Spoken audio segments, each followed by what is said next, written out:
জাপানে প্রতি 10 জনে একজন একাকী মৃত্যুবরণ করে।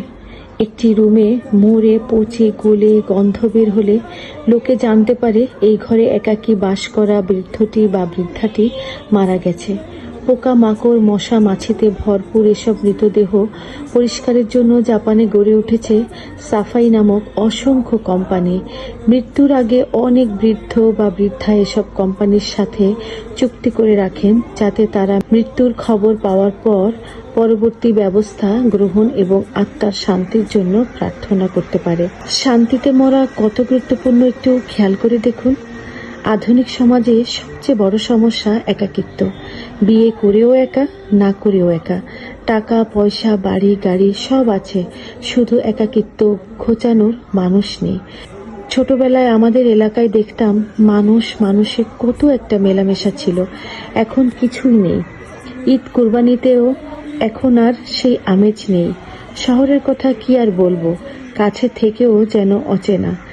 এক রিক্সা চালককে একটি লোক বলছে, ভাই এখান থেকে ওখানে কত কাছে চোখে দেখা যায় রাস্তা, তুমি এত ভাড়া বলছো কেন? রিক্সা চালক বলল, দেখা গেলে কি সবকিছুকে কাছে বলা যায়? চাঁদও তো দেখা যায়, কিন্তু কত দূরে। সত্যিই তাই, মনে হচ্ছে খুব কাছাকাছি আছি, কিন্তু সবাই কাছে থেকেও অনেক দূরে সরে গেছি আমরা। ফেসবুকে চ্যাট খুললেই সব আপন বন্ধুরা নীল হয়ে জ্বলজ্বল করছে, কিন্তু খবর নেওয়া হয় না। কারণ এমন খবর নিয়ে কি হবে যে খবরে গায়ের গন্ধ পাওয়া যায় না?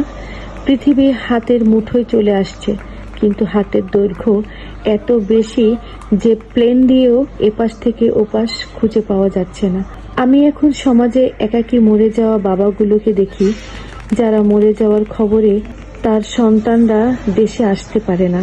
ইউরোপ, ল্যাটিন আমেরিকার কোনো দেশ থেকে ভিডিও কলে বাবার শেষকৃত্য দেখে জন্মদাতার বিদায় অবলোকন করে। জীবন এখন দেখা যায় কিন্তু ছোঁয়া যায় না। পৃথিবীর সবচেয়ে গুরুত্বপূর্ণ ইন্ডাস্ট্রি হলো পরিবার, যা ভেঙে গেলে দেশও একদিন ভেঙে যাবে। পৃথিবীর উন্নত দেশগুলোতে এখন একটি সন্তান মানে একটি দেশ বাঁচার আশা। ওদের দেশে চলছে সন্তান জন্ম দেন, দেশ বাঁচান। জীবন এখন দেখা যায়, ছোঁয়া যায় না।